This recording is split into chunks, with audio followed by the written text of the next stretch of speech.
እኔና ካሪም በልጅነት የተጫወትንበትን የአትክልት ስፍራ በመስኮት በኩልም ስመለከት ከወደ ህንድ የሚመጣው ኃይለኛም ነፋስ የዛፎቹን ቅርንጫፎች ያስጎነብሳቸው ጀመር። ከዚህ ጋር በትክክል መስማማቱን የማላምነው ልዩ መልእክት የሚተላለፍልኝም ይመስል ነበር። ፈገግ አልሁ። ጌታ ሆይ እውነት ይህንን እየነገርከኝ ነውን ስል ጠየቅኩት። ድምጾችንም እየሰማሁኝ ነኝ። አንተም በካሪም የቀብር ስነ ስርዓት ላይ እንድገኝ ትገፋፋኛለህ እንዴ? ደግሞም ልገኝ እንኳን ብል የማይመስል ነገር ይመስላል። በለቅሶ ላይ የሚገኙትን ሰዎች አስቀይማቸዋለሁም ስል ተቃወምኩ። የተቃውሞም ሐሳብ በማቀርብበትም ጊዜ እንኳን የህልውናውም ስሜት እየደበዘዘብኝ ሲሄድም ተረዳው። ወዲያው ይህንን ምልክትም እንዳየሁ እኔን የማገልገል ሚና ወደሚጫወቱት ጠላቶች ፊት በቀጥታም በመሄድ ይህንን ከፍተኛም ተግባር እንዳከናውን በእርግጥ እየተነገረኝ ይሆን ብዬም እደነቅም ጀመር። በመጨረሻም በረጅሙም ተነፈስኩና ከመስኮቱም አጠገብ ብድግ ብዬም ከፍ ባለው ድምፅ ጌታ ሆይ ለመማር እየጀመርኩኝ ነው። የእኔ ትክክለኛውን ነገር የማውቅ ብቃት ካንተው ጋር ሲነጻጸር ኢምንት ነው። ሂጂ ብለኸኛልና እሄዳለሁም አልኩት። በዚያን ጊዜ የህልውናውም ስሜት እንደገና ተመለሰልኝ። ይህ የክብሩን መምጣትና መሄድ ምንኛ ከተለመደው የላቀ ልምምድ እያሳየኝ ነው። ገና ይህ ሁሉ ምን እንደሆነ ወደ መረዳቱም ጥግ እየቀረብኩም ነበር። ለዘለቄታው በህልውናው ውስጥ ለመኖር የምችለው እንዴት ነው? ለሚቀጥሉት 2 ወራት በዚህ በህልውናው ውስጥ በመቆየቱ ሂደት አንድ እርምጃ ወደፊት የሚያስኬድ ተከታታይ ገጠመኞች እንደሚደርስብኝ አላወቅኩም ነበር። ከካሪም ቤት ፊት ለፊት በሚገኘው ትልቁ ድንጋይ አጠገብ እያመነታሁም ቆምኩ። ለመታዘዝ ከገባሁት ቃል ባሻገር በሺህ እባቦች መካከል እንደተለቀቀች ብቸኛም እርግብ መሆኔንም ተሰማኝ። በረዥሙ ተነፈስኩና እርሱን በሚመስሉ ሌሎች ቤቶች ወደ ታጀበው የድንጋይ ቤትም አመራሁ። በበረንዳውም ሰዎች በጸጥታም ተቀምጠዋል። ወደ ጥንታዊው ቤት ውስጠኛም ክፍል አመራሁ። በዚሁም በግማሽ ክብ ቅርጽ የተሰራ ጣሪያና በነጭ ቀለም ያጌጠ ግድግዳ ባለው ቤት ውስጥ እኔና ካሪም ብዙ ጊዜ መሳሳቃችንን መጫወታችንም ትዝ ይለኛል። አሁን ግን ምንም ሳቅ አይሰማበትም።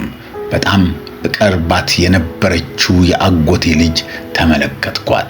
ለደቂቃ አይኖቻችን ተጋጭተውም ቆዩ። የአጎቴ ልጅ ወዲያው ራሷን ወደ ሌላ አቅጣጫ አዞረችና አጠገቧ ከተቀመጠችው ሴት ጋር መነጋገርም ጀመሩ። በዚህን ጊዜ ወደ ካሪም የመኝታም ክፍል ብድግ ብዬም ገባሁ። ከዚያም ከወለሉ ላይ ከተነጠፈው ምንጣፍ በአንዱ ላይም ተቀመጥኩ። ያን ጊዜም ሰዎቹ በመካከላቸው መገኘቴን ያወቁኝ መሰለኝ። ክፍሉን ሞልቶ የነበረው ቀዝቃዛም ውይይት ወዲያው ተቋረጠ። ወዲያውም ለአላህ ጸሎት ታቀርብ የነበረችውም ሴት አቋርጣ ወደ ላይ ተመለከተች። ክፍሉ በአንድ ጊዜ በጸጥታም ተዋጠ።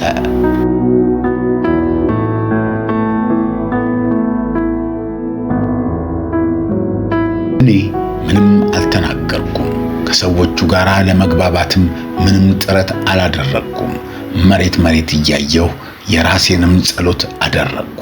ጌታ ኢየሱስ ሆይ ለነዚህ በካሪም ሞት ላዘኑት ወዳጆቼና ዘመዶቼ መጽናናትን ትሰጥ ዘንድ አንተን ስወክል እባክህ ከኔ ጋር ሁን ስል በልቤ አለቀስኩ። ከሩብ ደቂቃዎችም በኋላ ተቋርጦ የነበረው ውይይትም ቀጠለ።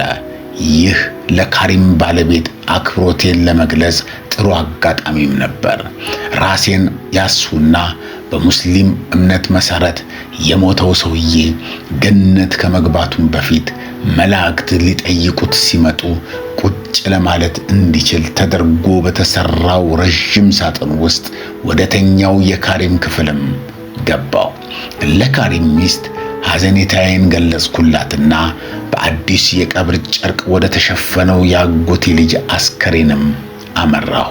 ከዚያም ለዚህ ሰውዬ መንፈስ ጸሎትንም አደረግኩ። ከመሞቱም በፊት ከእርሱ ጋር ለመነጋገር ብታደል ምንኛ መልካም ነበር። ቅርብ የቤተሰብ አባላት ለካሪም ሲጸልዩ ክፍሉም በህመምታም ተሞላ። ሴቶቹ ተነሱና ከቁርአን ጥቅሶችም አነበቡ። ሁሉም በሕይወትና ሞት ቅኝት ዙሪያ የሚያንዣብብም ነበር። እኔም ፊቴን አዞርሁ፣ ዙሪያውንም ተመለከትኩ። ዛሬ ከጀንበር መጥለቅ በፊት ቤተሰብ ሁሉ እየተከተለው አስከሬኑ ወደ መቃብር ቤትም ይጓዛል። ከመቃብሩም አጠገብ የአስከሬኑ ተሸካሚዎች ሳጥኑን ከምድር ላይ ሲያስቀምጡ ሼሁ አላህ እጅግ ታላቅ ነው፣ ጌታ ሆይ ይህ ያንተ የባሪያህ ልጅ ነው፣ ካንተ በቀር ሌላ አምላክ እንደሌለና መሐመድ ያንተ ባሪያና መልእክተኛም እንደሆነ ሲመሰክር ኖሯል ሲልም ጮኸ። በክፍሉ ውስጥ በዝቅተኛም ድምፅ የሚያስተጋባውን ለቅሶ ስሰማ ሳለ የካሪም እናት ከአስከሬኑ ሳጥን ስር ስትንበረከክም አየኋት። ከፍተኛ ሐዘን ስለተጫናት ወደ እርሷም እንዲሄድ የሚገፋፋም ስሜት አደረብኝ። ልድፈር ስል ኢየሱስ አንድ ነገር ልናገር ወይስ ባላደርገው ይሻላል ስልም አመነታሁ። ወዲያውኑ እንደ ክርስቲያን አጠገቧ መገኘቴ ብቻ ክርስቶስን ወደ እርሷ እንደሚያቀርበውም ተሰማኝ። ስለሆነም ወደ ካሪም እናት ተነስቼም ሄድኩና አንገቷን አቅፌ የተሰማኝንም ሐዘን እነግራትም ጀመር። ካሪምና እኔ በጣም እንዋደድም ነበር። መቼስ ምን ይደረግ፣ እስኪ እግዚአብሔር በበረከቱ ያጽናናሽ አልኳት። የካሪም እናት ወደ እኔ ፊቷን መለሰች። በእንባም የተሞሉ ጥቁር አይኖቿ አመሰገኑኝ። ኢየሱስ በሐዘን የተሞላ ልቧን ያጽናናው እንደነበረም አውቅ ነበር። ከዚያ ሁሉ ሰው መሃል እኔ የማደርገውን የምትቀበል የምትመስለው የካሪም እናት ብቻ ነበረች። ከእርሷ ተለይቼ ከሌሎቹ ሐዘንተኞች ጋር ለመቀመጥ ስመለስ አንድ የሚቀርበኝ የአጎቴ ልጅ ቀስ ብሎ ተነሳና ከክፍሉም ወጣ። ከዚያም ሌላው ተከተለው፣ ቀጥሎም ሌላውም ቀጠለ። በአንድ በኩል ለካሪምና ለቤተሰቡ በተሰማኝ ሐዘን፣ በሌላ በኩል ደግሞ ባጋጠመኝ ጥልቅ ኀፍረት ተይዤ ቁጭ አልኩ። ልቤም ይመታም ጀመር። ጥላቻው በጣም እየተሰማኝም ነበር። ብድግ ብዬ ለመሰናበት እስክችል ድረስ እዚያው ተቀምጬ መቆየትም ነበረብኝ። በመጨረሻም ከክፍሉም ስወጣ በክፍሉ ውስጥ የነበረው ዓይን ሁሉ ሲያነጣጥርብኝም አየው። ሐሳቤን ለማሰባሰብ እየጣርኩ ከመኪናዬም ውስጥ ገብቼ ቁጭም አልኩኝ። ጌታን ታዝዤዋለሁ። የከፈልኩትም ዋጋ ግን ውድ ነበር። ወደዚህ ወደ ተቆጡት ሰዎች መንጋጋ ከምገባ ይልቅ ከቤቱ ብቀመጥ እመርጥ ነበር። ሆኖም በዚህ አይነቱ ሸለቆ ውስጥ አንድ ጊዜ ብቻ እንደማልፍም አስቤ ከሆነ ተሳስቻለሁ ማለት ነው። ከጥቂት ሳምንታትም በኋላ በአካባቢያችን የበጋው አጋማሽ ሙቀት እየቀነሰ በሚመጣበትም ወቅት ሌላ የአጎታችንም ልጅ ሞተ። የዚህንም ዘመድ ሞት የሰማሁት ከቤት ሰራተኞቼም ነበር። አሁንም የጌታን ምሪት በመታዘዝ ሐዘንተኞቹ ወደ ሞሉበትም ክፍል አመራው። በፈቃዴ የራሴን ነገር ዘነጋሁና እጅግ ስላዘነችው የአጎቴ ልጅ ባለቤት አስብም ጀመር። እንደ መሐሙድ 5 ዓመት ሊሆን ጥቂት የቀረው ልጅ ነበራት። ከአስከሬኑ ሳጥን አጠገብ በሐዘን ተቆራምዳም አየኋትና በጣምም እጅግም አዘንኩላት። ልክ በካሪም ቀብር ላይ እንዳደረግኩት ወደዚህች ምስኪን ሴት አጠገብ ሄጄ ቆምኩ። ገና ወደ እርሷም ሳመራ አይኖቻችን ከመካከልም ተገናኙና እንባ በሸረሸረው ፊቷ ላይ ማመንታትም ሲያንዣብብም ተመለከትኩ። ከዚያም ከቤተሰቦቿ ፈቃድ ውጪ መሆኗን እያወቀች በቅጽበታዊ ውሳኔ እጇን ዘረጋችልኝ። እጇን ስጨብጥ በዝምታም አነባሁ። አንድ ወይም ሁለት ቃላት ብቻ ተለዋወጥን። ይህም ሆኖ መንፈስ ቅዱስ ወደ ሐዘኗ ደርሶ ለዚህች ሙስሊም ወዳጄ የሚያዝኑ ብፁዓን ናቸው የሚለውን የተስፋ ቃሉን እንዲጠብቅላቸው አጥብቄም ጸለይኩኝ። በመጨረሻም እጄን ስትለቅ አመሰግናለሁ ቢልቂስ፣ አመሰግናለሁም አለችኝ። አንገቷንም አቀፍኩና ተሰናብቼም ከክፍሉ ለሌሎች 2 የቤተሰብ ለቅሶዎች አጋጥመውኛል። በእያንዳንዱም ጊዜ ከትንሿ ጎጆዬ ወጥቼ ወደ ተፈለግኩበትም ስፍራ እንዲሄድ ጌታ በግልጽ ይነግረኝም ነበር። ብዙ መናገር አያስፈልገኝም ነበር። በፍቅር መገኘቴ ብቻ የራሱን ምስክርነት እንዲሰጥ ማድረግ ነበረብኝ። በሁሉም ጌታ ከእኔ ጋር ይሰራ ነበር። ብዙም የሚያስተምረኝ ነበረውና እነዚህን የለቅሶ ቤቶች እንደ መማሪያ ክፍል ይጠቀምባቸውም ነበር። በሙስሊም ለቅሶ አስከሬኑ እስኪቀበርም ድረስ ምግብ ማዘጋጀትም ሆነ መመገብ ፈጽሞም አይቻልም ነበር። ይህ ቀኑን ሁሉ እንደ መጾም ሲሆን እጅግም የሚከብድም አይደለም። በዚህ ዕለት ግን በሕዝቡ በተጨናነቀው ክፍል ውስጥ በብቸኝነት ስቀመጥ የተለመደው የከሰዓት በኋላ ሻይ አሰኘኝ። የማይቀር ነገር ነው ስል ለራሴም ተናገርኩ። በመጨረሻም ፍላጎቴን ለመክታት ባለመቻሌ ብድግ ብዬ የማመካኛ ቃላቶችንም አነበንብ ጀመር። እጆቼን መታጠብ አለብኝም ብዬም ዋሻው። ከቤቱ ወጣሁና ከመንገዱ ላይ ወዳለች ሻይ ቤትም አመራሁ። ሻይን ጠጣሁና ወደ ሐዘንተኞቹም ተመለስኩ።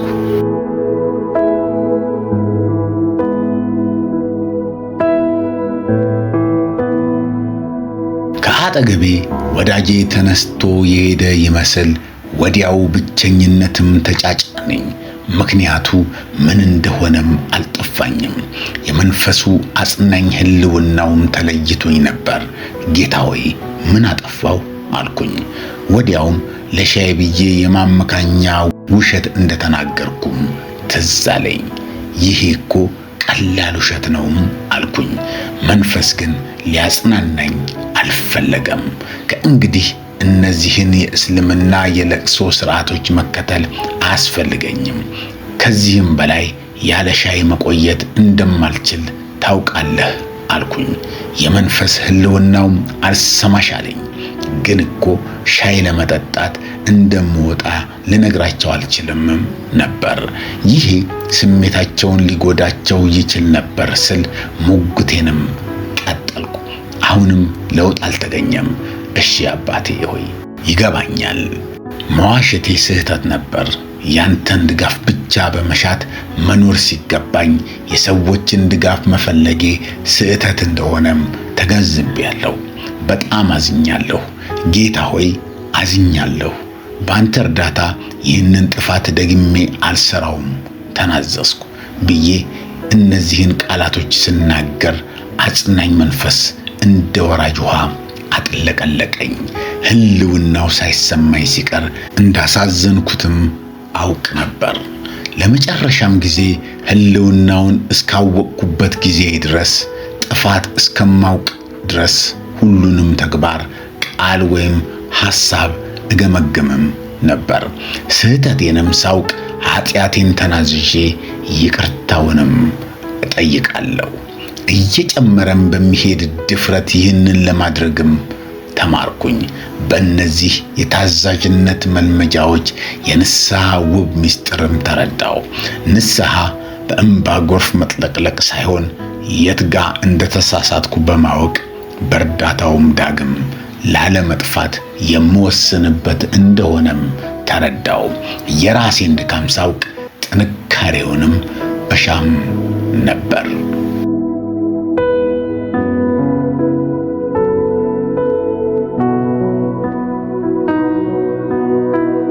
በዚህም ውስጥ በቅንነት እንደመፈጽመው ቀላል ውሸት የከፋ ነገር እንደሌለም ተረዳው።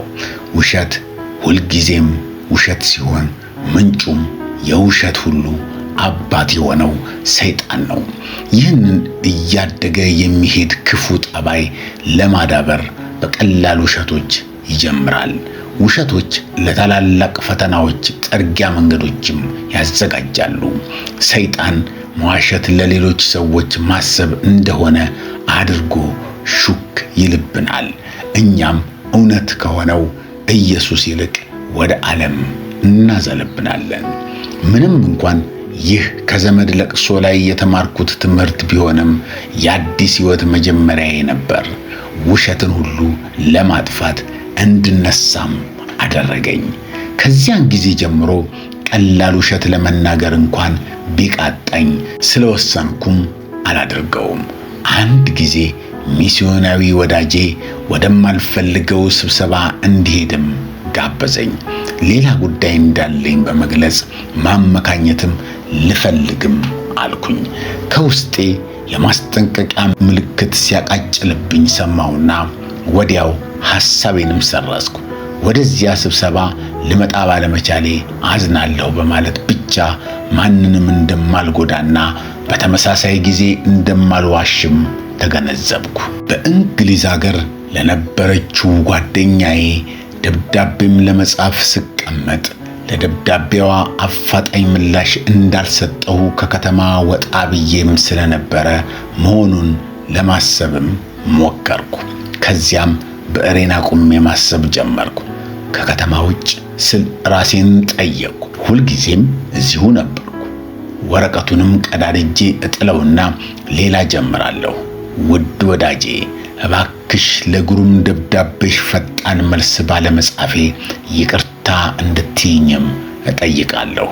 ይሄ ትንሽ ነገር ነው። ይሁንና በአናሳ ጉዳዮች ላይ መጠንቀቅ ትልልቅ ፈተናዎችን ለማስተናገድ አመቺ ሁኔታዎች እንደሚፈጥሩም ተማርኩኝ። በተጨማሪም በጥረት ብዙ ጊዜ በጥፋት በማያስፈልገኝ ጊዜ ሕይወቴ የበለጠ ትቀለኛለች።